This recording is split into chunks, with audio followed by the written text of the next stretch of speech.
구약 성경은 예수님이 오신다라고 하는 예언의 말씀인데 창세기 3장 15절에 보면 범죄한 아담에게 하나님께서 여자의 후손을 보내시겠다 약속을 했지요. 죄값으로 죽을 수밖에 없는데 여자의 후손이 와야 되는 이유는 하나님은 죽으실 수가 없잖아요. 그래서 우리를 위해서 대신 죽을 수 있는 사람의 모습을 입고 이 땅에 오신 분이 예수님입니다. 근데 이 예수님이 오시게 하는데 하나님께서 특별히 세 가지 계획을 하시게 되는데 그 하나가 혈통이고 다른 하나가 땅이고 그 다음에 마지막이 언약입니다. 그런데 이 혈통과 영토와 언약에 구체적으로 사용을 받은 사람이 아브라함이지 않습니까? 하나님께서 아브라함에게 약속하신 대로 그의 혈통에서 아브라함과 다윗의 자손 예수 그리스도의 계보라 예수님이 오셨습니다. 그리고 아브라함에게 약속하신 그 땅에서 베들레헴 땅에서 예수님께서 이 땅에 오셨습니다.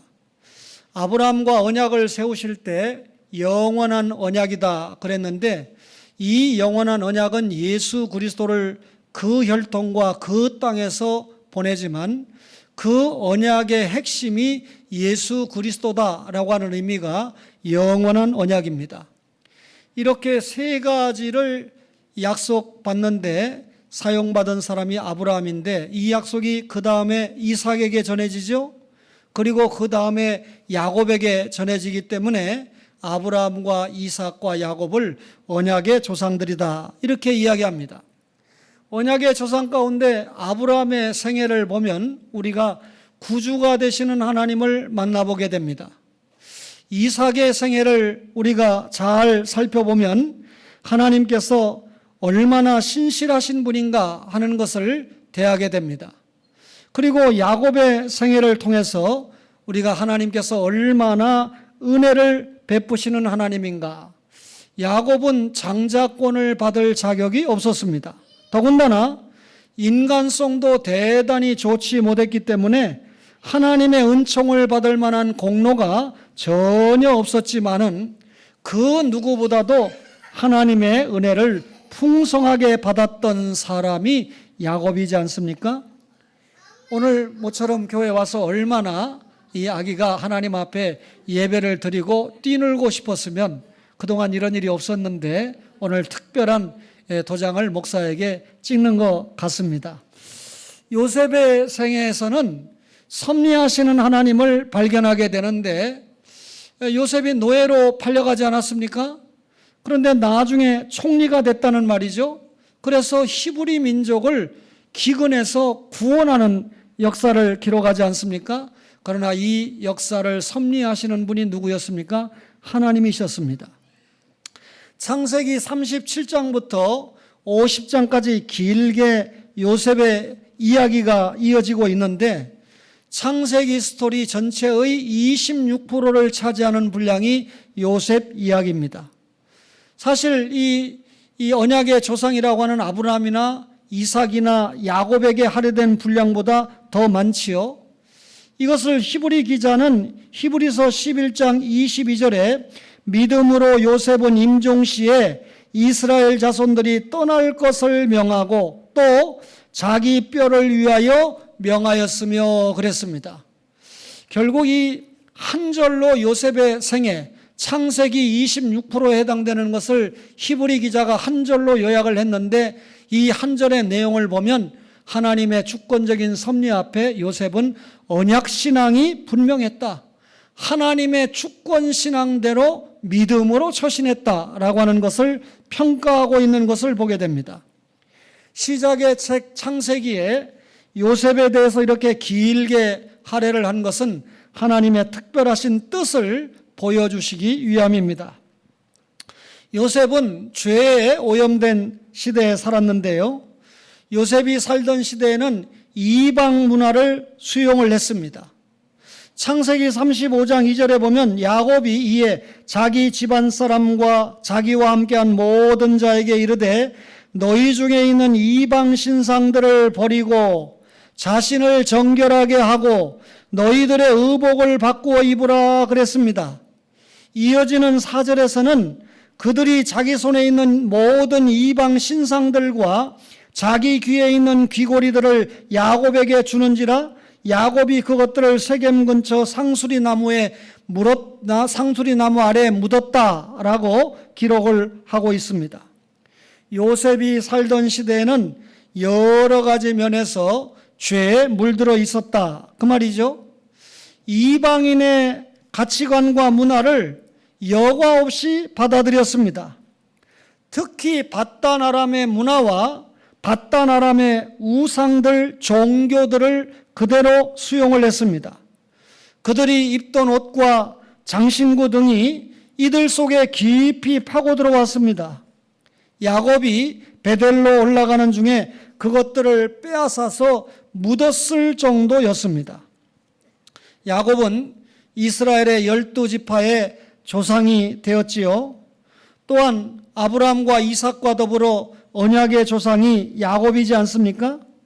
이런 야곱은 가나안 땅에서 출생을 했어요. 그리고 가나안 땅에서 양육을 받았습니다. 어느 정도 이방 문화를 극복할 수 있었다 그 말입니다.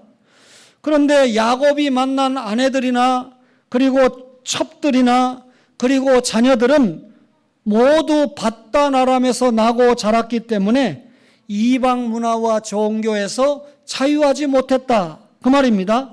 요셉이 살던 시대는 이렇게 이방 문화를 수용을 했다. 죄악의 시대죠. 뿐만 아니라 강포를 행했던 시대인데요.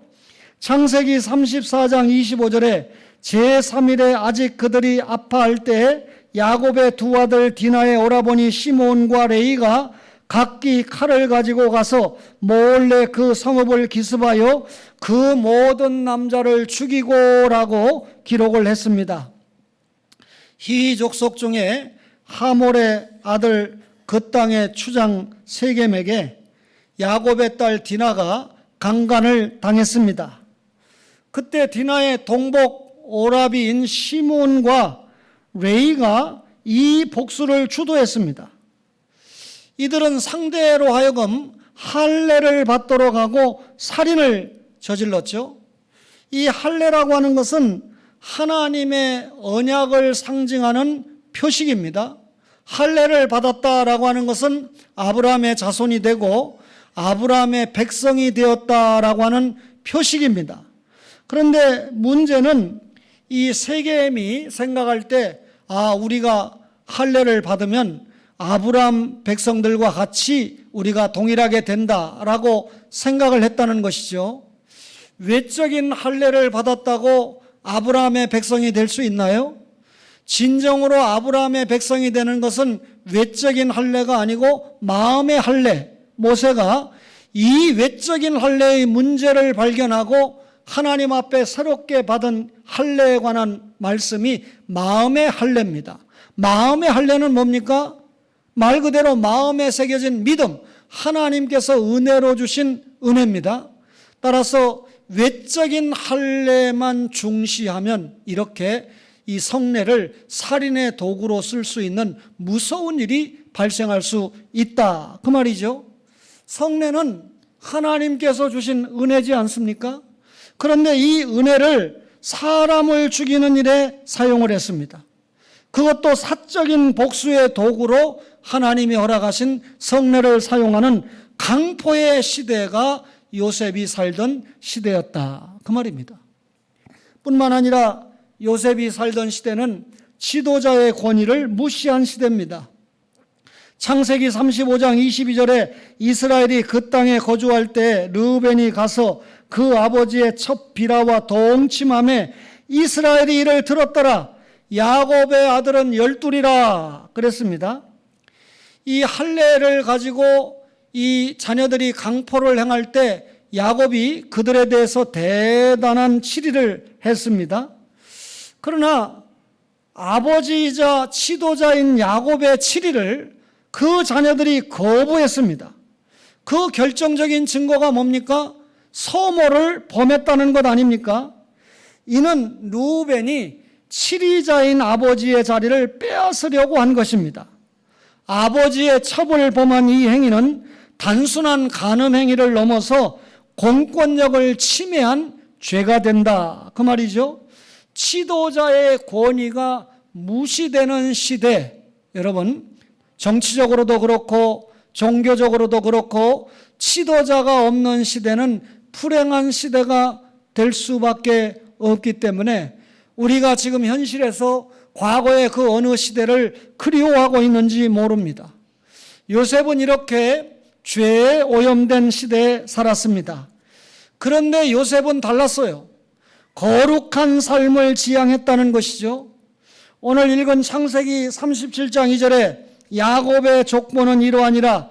요셉이 17세의 소년으로서 그의 형들과 함께 양을 칠 때에 그의 아버지의 아내들 비라와 실바의 아들들과 더불어 함께 있었더니 그가 그들의 잘못을 아버지에게 말하더라 그랬습니다. 17살의 소년이 되었다라고 하는 것은 자신이 뱉은 말과 자신이 행한 행동에 대해서 책임을 질 때가 되었다라고 하는 것을 말합니다. 요셉은 언약 백성으로서 정체성을 분명하게 가지고 살았습니다. 성경에 나타난 요셉의 첫 번째 행동은요, 형제들의 죄를 아버지에게 고변을 한 것입니다. 야곱의 아들들은 목축을 위해서 여러 곳을 다니고 있었습니다. 야곱은 이 요셉의 형들의 죄에 대해서 전혀 잘 알지 못했습니다. 이 자녀들은 아버지 야곱을 업신여겼습니다. 그 결정적인 증거가 서모를 범하고도 이를 감추고 아버지를 속였다는 것입니다. 이를 요셉은 가만히 두고만 볼 수 없었습니다. 그래서 아버지에게 고변을 한 것이죠. 이 말씀은 요셉이 다른 형제들과는 분명히 다르다고 하는 것을 말하고 있습니다. 흔히 사람들은 고자질하는 요셉의 모습을 보면서 좋게 평가하지 않으려고 하는 그런 성향을 가지고 있습니다. 그러나 요셉이 형들의 과실을 보고 들을 때 아버지에게 고한 것은 그만큼 요셉이 진실하고 그만큼 거룩성을 경건성을 가지고 있다는 것을 보여주는 것입니다. 요셉이 생각할 때 이 언약 자손으로서 이 형님들이 범하는 잘못을 바로잡을 수 있는 사람은 아버지 야곱뿐이라고 생각을 했습니다. 자신이 고변을 하면 형들이 보복한다는 것은 예상되는 일이죠. 자기의 불이익을 감수하고라도 고자질할 수밖에 없는, 이것은 요셉이 그만큼 구원받은 이후에 거룩한 생활을 지향했다라고 하는 것을 증명하는 것입니다. 요셉의 의로운 처신에 대해서 두 가지 반응이 나타나죠. 하나는 아버지의 반응입니다. 아버지 야곱은 요셉을 사랑했다 그랬죠. 노년에 얻은 아들이니까 사랑을 했다. 또한 사랑하는 아내 라헬이 낳았기 때문에 사랑했다. 이해가 되는 말입니다. 그렇죠? 여러분들 모두가 아들보다 손자를 사랑하잖아요. 딸보다 손녀를 사랑하잖아요. 촌수가 모른데도 사랑하는 것을 보면 내리사랑인데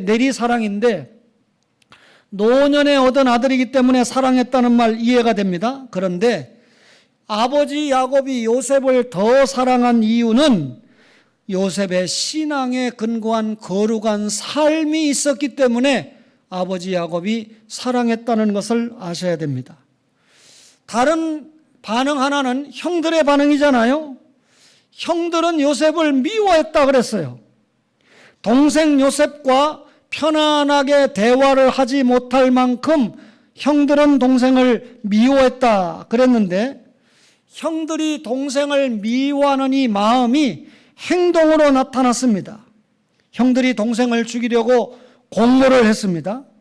그리고 실제로 동생을 죽이기 위해서 구덩이에 던졌습니다. 그리고 동생을 팔아먹고는 죽은 것으로 위장을 해서 아버지에게 그렇게 보고를 하고 속였습니다. 요셉이 입었던 옷에다가 수염소를 죽여가지고 피를 적셔 묻힙니다. 그리고 요셉이 죽었다라고 보고를 한 것이죠. 이 거짓말이 아버지를 얼마나 아프게 했을까요? 여러분과 저가 생각하면 생각할수록 그 아버지 야곱이 이 일로 말미암아 얼마나 가슴이 아팠을까 생각이 되지 않습니까? 그런데 문제는 형들이 이런 엄청난 죄를 범하고도 20년 이상이나 회개하지 않았다는 것입니다.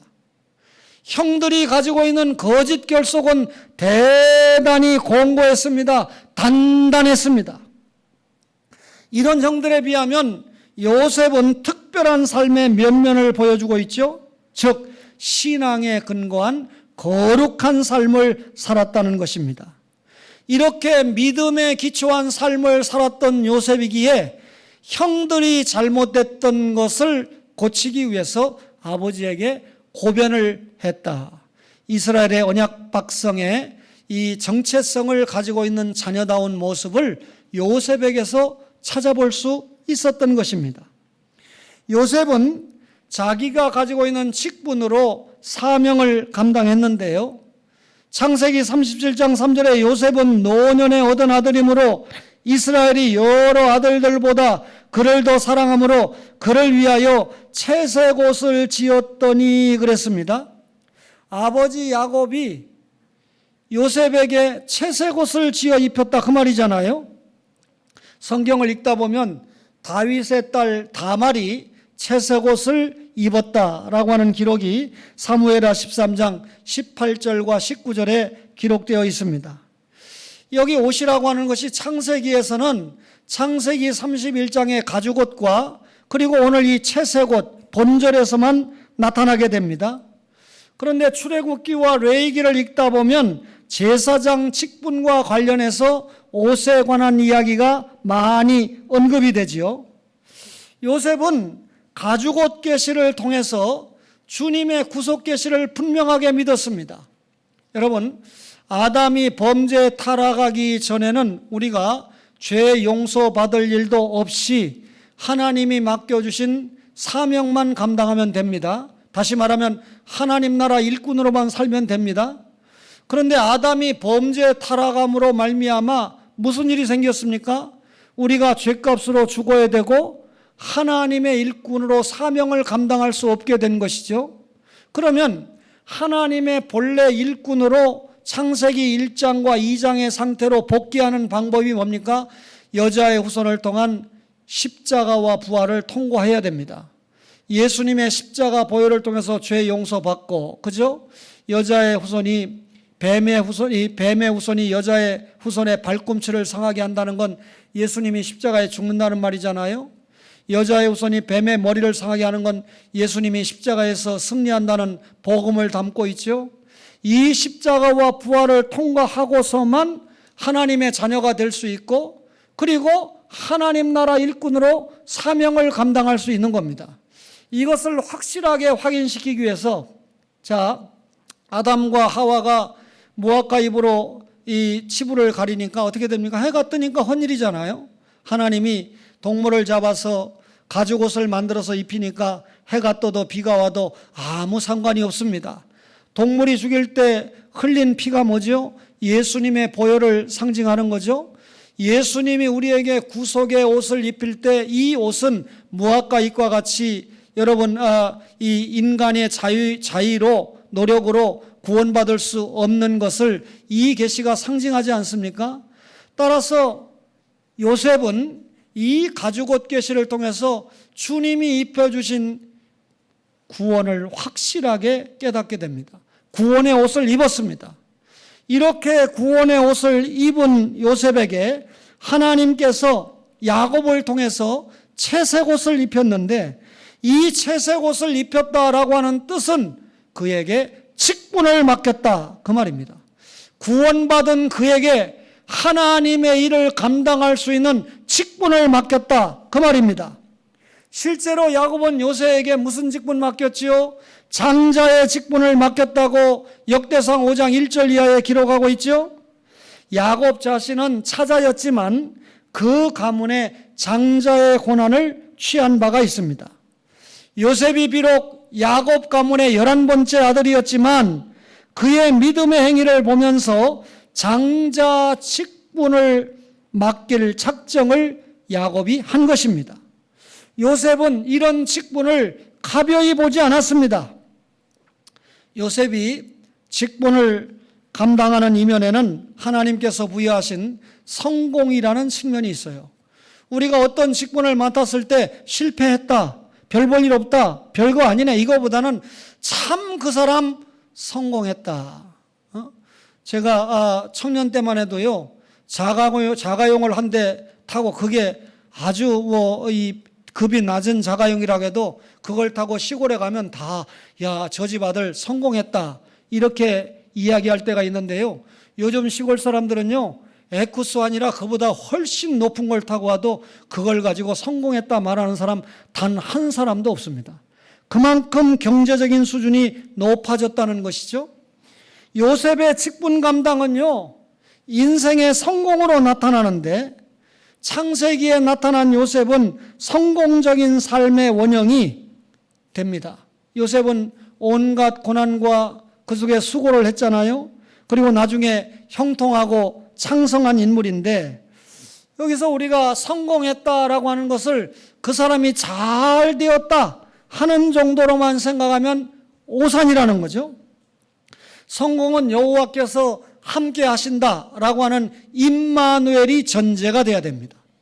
이것을 알았던 감리교 창시자 요한 웨슬레는 나에게 가장 행복한 단어는 임마누엘이다. 하나님이 나에게 함께 하신다는 것이 내가 가장 감사할 일이다. 제가 고백하고 싶은 말을 18세기에 그가 먼저 고백을 해서 유감이지만 정말 임마누엘 귀하지 않습니까? 여러분, 성공은 쥐나 번성으로만 읽어서는 안 된다, 그 말이죠. 대통령이 됐다, 그렇게 그 쥐만을 가지고 성공했다라고 말하면 안 된다는 거죠. 차라리 대통령이 안 됐으면 더 성공했다고 말할 만한 사람들도 다른 나라까지 갈 것도 없이 우리나라 역사에 많이 보고 있습니다. 요셉은 먼저 형통한 사람이 되었는데요. 창세기 39장 2절에 보니까 여호와께서 요셉과 함께 하심으로 그가 형통한 자가 되어 그의 주인 애굽 사람의 집에 있으니 그랬습니다. 이 애굽 사람이 봐도 요셉이 하나님과 함께 하는 것을 봤습니다. 다시 말하면 그의 신앙과 인격적인 차원에서 성공이 드러나야 됩니다. 여러분과 저가 가진 신앙과 신앙 인격에서 저 사람은 장로답다, 권사답다, 목사답다는 신앙 인격적 차원의 성공이 드러나야 된다, 그 말이고요. 그 다음에 요셉은 지위와 직무 수행 차원에서도 성공을 했는데 창세기 39장 3절에 그의 주인이 여호와께서 그와 함께 하심을 보며 또 여호와께서 그의 범사에 형통하게 하심을 보았더라 그랬습니다. 성공은 하나님의 은혜로 맡겨진 일을 잘 감당하여 훌륭한 열매를 가져오는 데 있습니다. 말하자면 성공이 뭡니까? 일을 잘해서 결실하는 차원입니다. 요셉은 하나님만 믿는다면서 사회적으로 소외가 되거나 문화적으로 지체되지 않았습니다. 그는 자기의 직무를 충실히 감당했습니다. 하나님이 지금 듣고 계시니까 저는 요즘 있는 우영우라고 하는 프로를 단 1분도 본 일이 없습니다. 그런데 이걸 몰라서는 안 되겠더라고요. 그 영화에, 그 프로에 나오는 이 한 남자 탤런트가 우리 교회 앞에 있었던 사람이고 그 부모와 소통을 하려면 그 내용을 알아야 좀 소통을 하지 않습니까? 그래서 제가 제 아내를 통해서 설명을 듣습니다. 감사한 것은 제 아내가 문화적으로 소외되지 않은 사람이라서 참 감사한데, 이번에 영국으로 초청한 재단의 이사장님도 저를 초청한 게 아니고 제 아내를 초청한 것 같아요. 엊그제 만났는데 제 아내하고 코드가 맞는데요. 말만 하면 다 안다는 거예요. 제 스승인 이상규 교수님이 제 아내에게 잡학박사라고 하는 벼로를 붙여줬습니다. 웬만한 건 다 안다, 그 말이죠. 여러분, 이 강단에서 아내를 이야기하니까 또 여러분들이 팔불출이다 이렇게 생각할 수 있는데, 요지는 여러분들이 문화적으로 소외되면 젊은 애들하고 요즘 무슨 얘기를 할 수 있습니까? 그 아이들을 복음으로 이끌고 복음으로 양육하기 위해서는 사회적으로 소외돼서도 안 되고 또 문화적으로도 우리가 지체되어서는 안 된다는 겁니다. 알 걸 알아야 여러분 자기의 직무를 충실히 감당할 수 있다는 것이죠. 어릴 때부터 요셉은 아버지 심부름을 잘했습니다. 보디발의 집에서 가정총무로 모든 일을 맡아서 잘 처리했습니다. 범사가 형통했지요. 그런데 보디발 장관의 아내 때문에 억울한 누명을 쓰고 감옥에 가지 않습니까? 하나님, 이게 웬일입니까? 원망하면서 불평하면서 보내지 않고 바로 적응해서 주님께서 주시는 지혜를 가지고 성실하게 일을 감당을 했습니다. 결과적으로 애굽의 총리가 되었지요. 국가적인 사무를 감당할 때도 얼마나 잘 감당을 했습니까? 그리고 나라를 충흥시켰습니다. 작은 일에 최선을 다함으로 큰 일을 맡는 축복의 행진이 요셉에게 계속되었다, 그 말이죠. 요셉이 마지막으로 하나님이 나를 이 땅에 보내신 사명을 완수했습니다.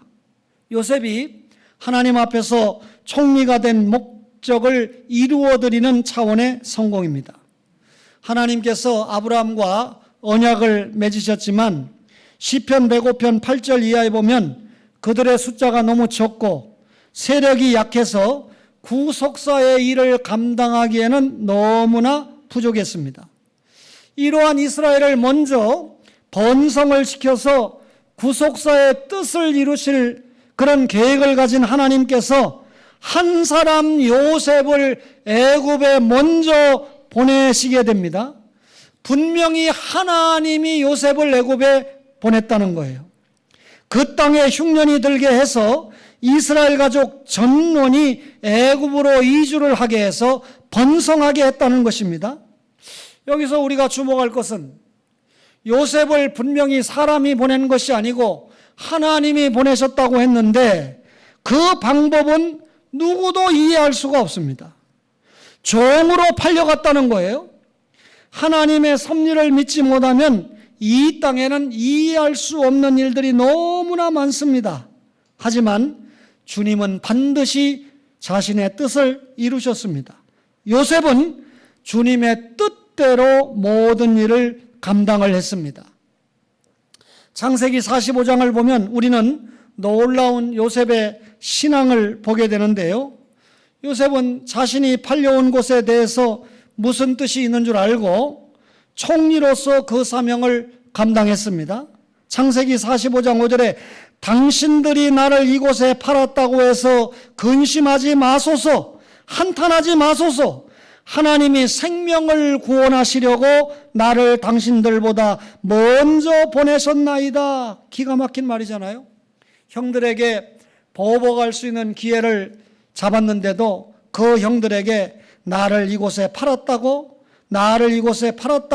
근심도 한탄도 말아라. 하나님이 생명을 구원하시려고 나를 당신들보다 먼저 보냈을 뿐이다 라고 고백합니다. 요셉이 총리가 된 것은 내 뜻을 성취하는 것이 아니다. 내가 총리가 된 것은 내 자아를 실현하는 것도 아니다.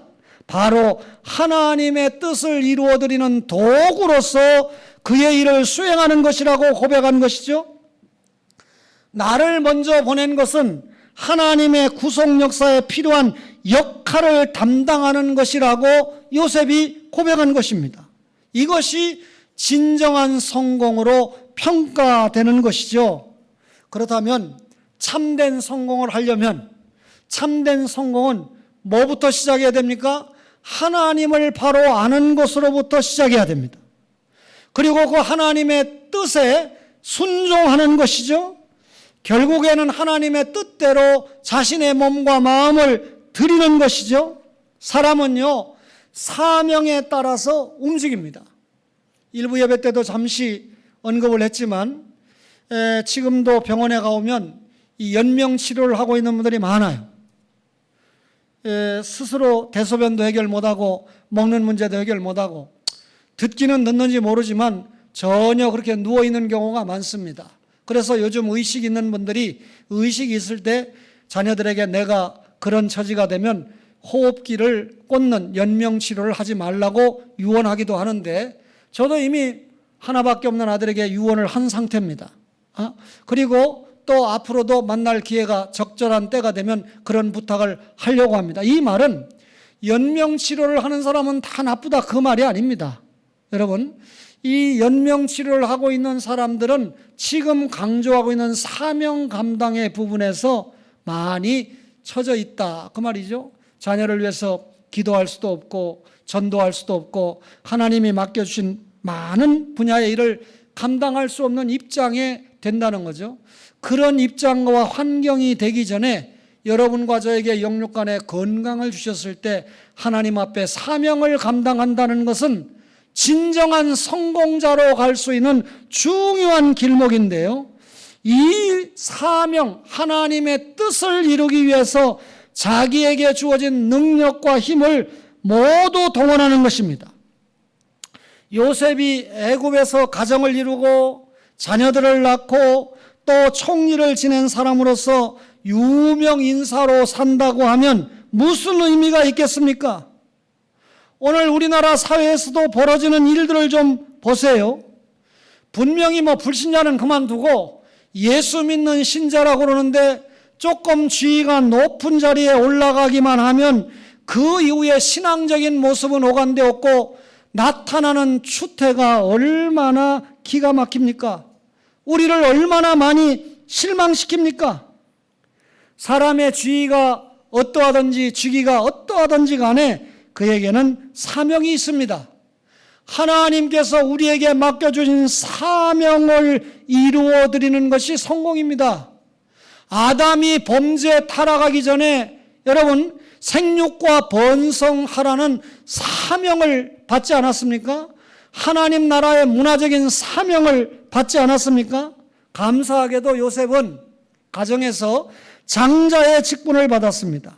이는 이스라엘 공동체를 위해서 결정적인 하나님의 선물이 요셉이 받은 장자의 고난이었습니다. 요셉은 국가적으로 총리라고 하는 직분을 받았습니다.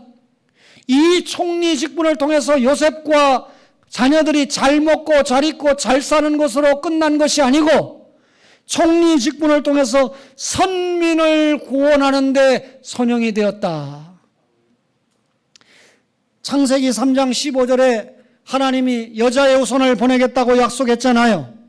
여자의 후손이 반드시 와야 되잖아요. 그 시기에 이스라엘 공동체가 세계적인 기근을 만나서 다 죽어버린다면 아브라함에게 약속하고 이삭과 여러분 야곱의 혈선을 통해서 나중에 유다와 다윗의 혈선을 통해서 와야 될 예수 그리스도가 올 수 없는 거 아닙니까? 따라서 요셉이 총리가 돼서 이런 불상사가 없도록 선민을 구원하려고 생명을 구원하려고 하나님께서 나를 먼저 보내셨고 나는 이 사명을 총리 직분을 가지고 감당했다 그 말 아닙니까? 창세기 36장 끝절에 보면요 미디안 사람들이 그를 애굽에서 바로의 신하 친위대장 보디발에게 팔았다 이렇게 하고 끝납니다. 그리고 38장은 안 읽어도 돼요. 앞뒤 뚝 자르고 요 말만 가지고 저를 공격하면 안 됩니다. 창세기 39장 1절을 보면요 요셉이 이끌려 애굽에 내려가매 바로의 신하 친위대장 애굽 사람 보디발이 그를 그리로 데려간 이스마엘 사람의 손에서 요셉을 사니라. 37장 끝에서 요셉을 팔았고 39장 1절에서 요셉을 샀으면 38장 없어도 연결이 자연스럽게 됩니다. 그런데 38장에 굳이 유다와 사부 다말과 불륜의 스토리를 기록을 해놓고 있습니다. 왜 그랬을까요? 왜 성령님께서 요셉 이야기를 진행하시다가 38장에 우리가 볼 때 없어도 될 만한 스토리를 거기에 기록을 했을까요? 무슨 말입니까? 요셉은 유다 중심으로 살았다라고 하는 것을 강조한 말씀입니다. 말하자면 요셉이 직분을 감당한 것은 예수 그리스도가 오게 하시기 위해서 일을 감당했다. 예수 그리스도가 누구를 통해서 옵니까? 나중에 보니까 유다 혈선을 타고 유다 지파를 통해서 오지 않습니까? 그래서 요셉 이야기 가운데 유다 이야기를 기록을 하므로 요셉이 유다 중심으로 살았다. 이 말은 예수 그리스도가 이 땅에 오시는데 충실한 사명을 감당하면서 살았다. 그 말입니다. 유다를 포함한 형제들을 살리는 일을 요셉이 감당했다. 그 말이죠. 말하자면 그리스도의 충보 사역을 예표한 인물이 요셉입니다. 그리스도가 하나님과 우리 사이에 죄라고 하는 막힌 담을 헐어버리고 하나님과의 관계를 회복시킨 그 사역이 중보 사역이지 않습니까? 이렇게 선민이 다 죽을 수밖에 없는 상황 속에서 선민을 살리는 그런 역할을 요셉이 감당을 했다. 따라서 예수님의 중보 사역을 예표적으로 보여준 직분자가 요셉이었다. 요셉을 주목하지요. 세속적인 관점에서도 대단히 성공한 사람입니다. 신분의 상승, 자신이 가졌던 꿈의 성취, 절망에서 벗어나 박의 정신을 발휘한 거 얼마나 사람들에게 용기를 줍니까? 그러나 무엇보다도 요셉의 삶은 예수 그리스도를 보여주는 예표적인 삶이었습니다. 높고 높은 보좌 버리시고 낮고 천한 이 땅에 오신 성육신, 33년 무죄의 삶, 비하의 극치가 뭡니까? 십자가의 죽음, 비하의 최종 단계가 뭡니까? 무덤의 장사지요. 그리고 승기의 첫 번째가 뭐죠? 부활, 승천, 보좌우편 좌정, 영광의 재림 아닙니까? 이렇게 요셉이 낮아지고 높아지는 신분은 결국 예수님의 비하와 승기를 보여주는 예표적인 인물이었다. 그 말입니다. 여러분, 이런 설교를 통해서 여러분과 제가 받은 직분을 잘 감당해야 됩니다. 자기 백성을 구원하는 구원의 직분과 원수를 사랑하는 그리스도 사랑의 모형을 우리가 가진 직분으로 잘 감당을 해야 된다. 그 말이죠. 여러분과 저에게 그런 요셉의 직분과 사명 감당과 같은 그런 아름다운 열매가 우리의 삶과 직분 감당을 통해서, 사명 감당을 통해서 멋지게 열매로 나타나기를 주님의 이름으로 간절히 바랍니다.